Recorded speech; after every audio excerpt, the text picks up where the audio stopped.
Osjećam li ja tu miris žene?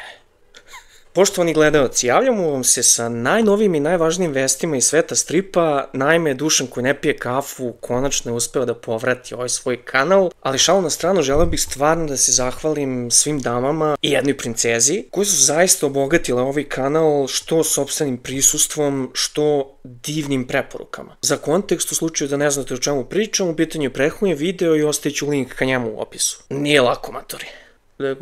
Da se vratio mi regularnom programu, iskreno ne znam šta će biti od ovoga. Inicijalna ideja je bila da svakog meseca navedem najbolje stripove koje sam pročitao u prethodnom, to sam uradio za januar, sad ću to isto uraditi za februar. Međutim, mesec februar je bio krajnje turbulentan jer me svake godine podsjeti da je kraj sve bliži. Rođendan mi je. Stoga nisam imao ni mnogo prostora za čitanje, tako da mi je pozvana i stripska policija. Znači možete misliti i na sve to uzmu mi žene kanal. Pa gde to ima, jebote? Tako da će ovaj video biti neka salatica, gde ću predstaviti top 3 stripa koja sam pročitao u februaru, mislim čak nemam ni 5. Ali ću između dodati po koji rođendanski poklon, na primjer, koji sam dobio, ili neizbežnu temu nabavku. Ajde onda da krenemo od prvog stripa koji sam pročitao, ali prvo moram da ispričam jednu pričicu. Dakle, imate malog Dušana koji ne pije kafu u nižim razredima osnovne škole. I pored naše osnovne škole nalazio se jedan onako skroman lokal koji je prodavao bombone, čipseve, balone su čak imali. I sad taj lokal, zapravo neka kao kućica jako stara, je bilo već pre zatvaranjem, znači radila je ne znam ja, jednom nedeljno. I vrata te kućice su bila toliko stare i uronula da si ti mogao najupuštenije rukom malo samo da cimneš i da otvoriš ta vrata iako su kao bila zaključana. I mi naravno ortaci ludaci iz kraja, dok je ta kućica bila zatvorena, otišli mi kao pozadi, cimnuli vrata, otvorili i našli skriveno blago unutra. Ja sam kao tada i kao što sam sada vrlo skroman mladić uzeo samo jednog železeku. Ali mene taj jebeni železeka i dan danas progoni. I od tog dana odlučio sam da se nikada u životu neću baviti kriminalom.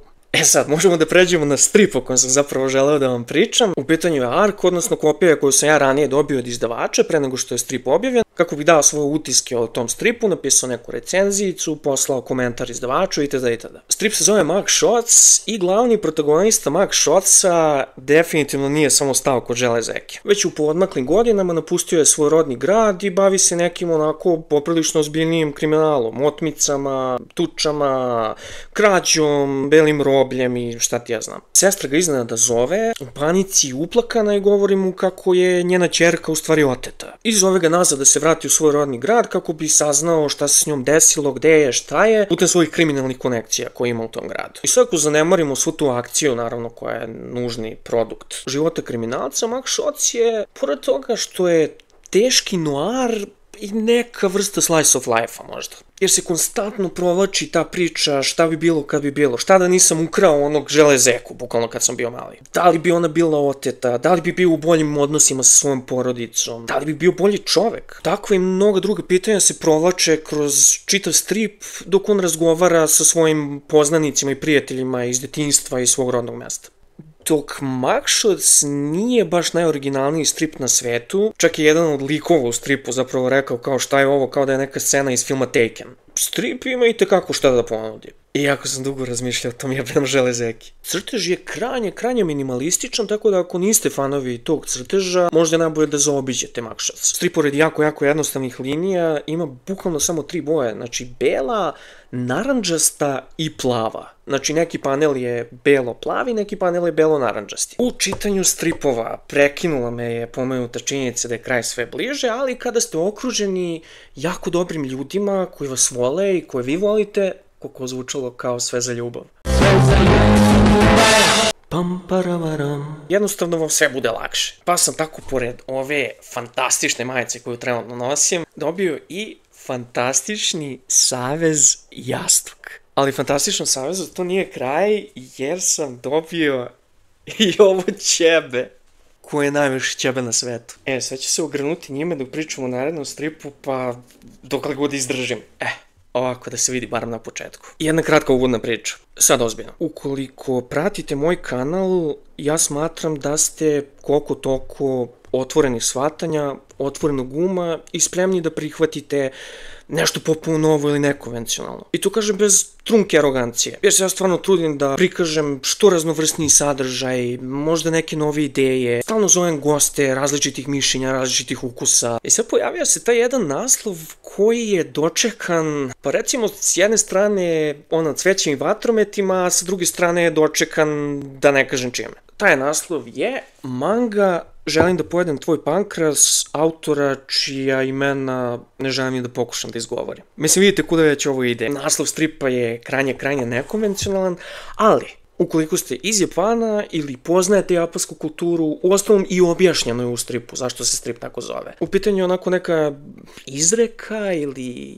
bajalica gde kada vam određeni organ oboli, kažete želim da pojedem tvoj pa sad organ koji je u pitanju. U ovom slučaju pankreas. I to je to. Znači, nema nikakve filozofije, odvratnosti, Japanci su bolestan narod, mislim, jesu možda malo. Ali u ovom slučaju apsolutno nisu i u pitanju jedna priča koja me je potpuno oduvala. Vrlo ekstrovertna devojčica zbližava se sa, naravno, najintrovertnijim učenikom na svetu. I ona ga sve vreme vuče sa sobom, trudi se da mu priđe, zove ga na razna mesta, igraju se i šta ja znam. I u jednom trenutku ona njemu govori kako ima neizlečivu bolest pankreasa i kako će uskoro umreti. On takav kakav je, šeprtlja, povučen, socijalno neprilagođen. Ne zna kako da reaguje na tu činjenicu, ne zna kako da objasni sopstvena osjećanja, ne zna šta da radi u toj situaciji. Ali i dalje, uprko svemu tome, ima dovoljno hrabrosti da ostane uz nju, a ona, sa druge strane, njegovu povučenost, hladan ton, naizgled nezainteresovanost, uopšte ne shvata lično, već je vrlo drago što je on tu i njihovo prijateljstvo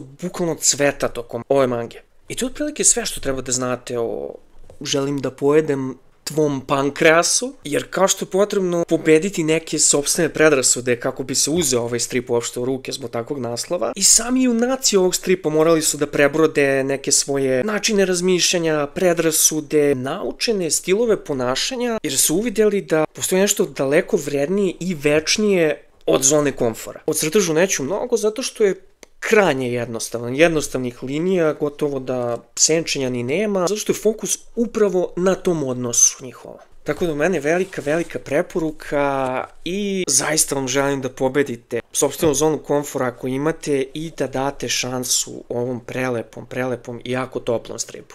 Jeboti ovo, vruće mi u pičku materinu. Sad ide još jedan intermezzo sa jednom mutnom, ali itekako dragom temu nabavku. Naime, ja sam veliki ljubitelj Yu-Gi-Oh-a. Kako mange i animea, tako i same kartične igre. Zapravo možda sam i veći fan kartične igre nego bilo čega drugo vezano za Yu-Gi-Oh. Pa sam stoga naručio ovaj kao pin, badge, sibirskog plavca. Ne znam da se dobro vidi, pokušat ću da ga ubacim u neki off. Jako je lep, stavit ćemo ga ovako ovdje. I ovaj aluminijumski print.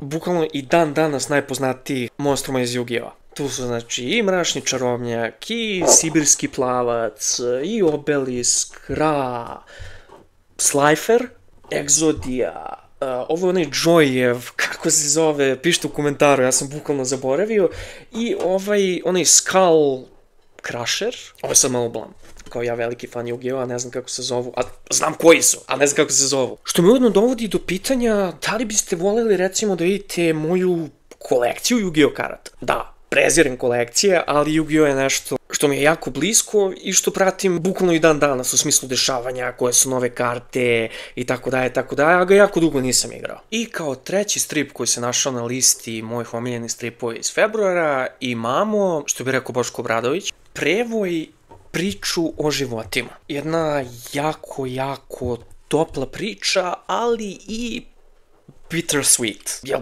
postoji reč za bittersweet na srpskom, hrvatskom, kom god? Imamo porodicu koja dobija bebca. Tom bebcu je ustanovljena jako teška srčana mana po rođenju koja se prati iz nedelje u nedelju, iz meseca u mesec i prognoze nisu baš obećavajuće. U isto vreme imamo dedu tog bebca koji je takođe teško bolestan i koji ide na hemoterapiju. I čak i sa ovoliko malo informacija koje sam vam dao, možete već da vidite kakva priča je u pitanju. Zapravo istinita priča, to sam zaboravio da napomenem, i zapravo je to istinita priča samog autora SP-a, koji je kompletan autor, što će reći da je i pisao, i crtao, i bojio strip. SP neverovatno dobro dočarava one trenutke teške usamljenosti, zatim teške panike, teške bezizlaznosti situacije i suočavanja sa problemom. Ali, uprko svemu tome, imamo taj nesalomivi motiv porodice i ljubavi, koji čak i kada se sve raznese u paramparčad, poput jedne od tabli ovog stripa, samim tim i naslovnice, uspeva da održi sve koliko toliko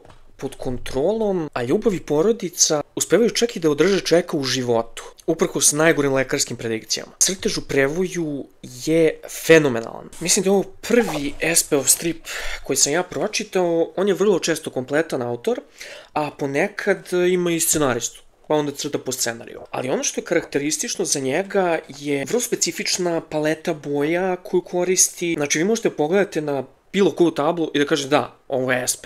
Bitno je također napomenuti da je ovaj strip objavila izdavačka kuća Maverick. Ovo je drugi strip ove izdavačke kuće. Prvi sam zapravo recenzirao, stavit ću link u opisu. U pitanju je strip Rođene prkosne o devojčicama koje su promenile svet. Istinite priče su također u pitanju, tako da već možete vidjeti u kom pravcu Maverick ide sa svojim stripovima. Znači, ili su to istinite priče, neki teški slice of life-ovi, tople priče, priče o ljubavi, priče o požrtvovanosti. Zapravo je Maverick najavio i svoj treći strip, što zapravo govori u prilog svemu ovome što sam rekao. Strip se zove Bore, Wrinkles. Glavni likovi su zapravo starije stanovništvo, penzioneri koji su u staračkom domu. Ja sam inače jako osetljiv na stariju populaciju i na sam taj koncept doma, gde su stari ljudi vrlo često, bukvalno ostavljeni i zaboravljeni. Tako da se već jako radujem i tom stripu. Ukoliko vam se sviđa pravac u kom izdavačka kuća Maverick ide, obavezno bacite pogled na ovaj strip. Brate, ja se najiskrenije nadam da će ovaj video koliko toliko ispasti dobro u editu, jer ja bukvalno ne znam šta sam napravio od ovog klipa. Volio bih također da mi napišete dole u komentarima ako ste vi pročitali neke od ovih stripova koje sam sad prikazao i šta vi mislite o njima. Mesec mart mi je, makar što se čitanja stripova tiče, daleko bolje od februara, tako će imati dosta naslova da preporučim. Kad bude krenuo april, obećavam. Do sledećeg videa mogu samo da vam preporučim da koliko god taj železeka bio primamljiv, ne uzimajte ga. Ć!